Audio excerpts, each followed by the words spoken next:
Kwigenekerezo rya munani ruheshi uno mwaka umukuru w'inama nkenguzamateka nyeniteka Emmanuel Sinzohagera ari kumwe n'umupfasoni wiwe ivyegera vyiwe abakenguzamateka hamwe n'abakozi bakuru bo muri urwo rwego yari yifadikanije n'abarundi isinzi ku mugwa mukuru wa politike Igitega mu birori vyo guhimbaza umunsi mukuru wo gukunda no gukundisha igihugu no kwibuka ku ncuro ya mbere umwaka urangiye imboneza kizigenza umuhisi nyenicubahiro Petero Nkurunziza yitavye Imana.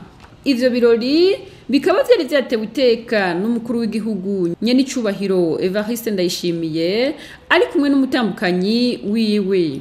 Vyari vyitabwe kandi n'umuryango w'umuhisi, umukuru w'inama nshingamateka, icegera c'umukuru w'igihugu ca Tanzania yari yagiserukiye umukuru w'ico gihugu, intumwa idasanzwe yari yagiserukira umukuru w'igihugu ca Uganda, umushikiranganje wa mbere, umukuru wa sentare Ntahinyuzwa, umuhuza w'abarundi, abaserukira ibihugu vyabo mu Burundi, abaserukira inzego z'umutekano no kwivuna abansi n'abandi banyacubahiro batandukanye.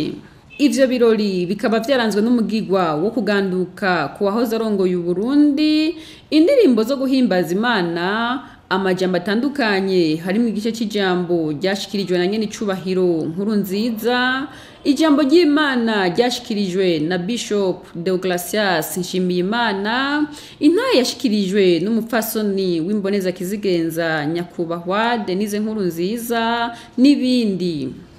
Mwijambo ryashikirijwe n'umukuru w'igihugu nyenicubahiro Evariste Ndayishimiye yamenyesheje ko umuhisi nyenicubahiro Petero Nkurunziza yari umuvyeyi w'abarundi kandi nawe azogerageza guca mu makanda yiwe acagira akamenyesha icese ku munsi wo gukunda no gukundisha igihugu uzokwa muhimbazwa buri mwaka igenekerezo rya munani ruheshi muri ico kibanza nyene. Petero Nkurunziza Imana yari yaramuduhaye imuduhako imigisha n'ingabirano bidasanzwe tutovuga ngo duheze. Ico abarundi tutazokwibagira nuko yabaye umuvyeyi wa twese.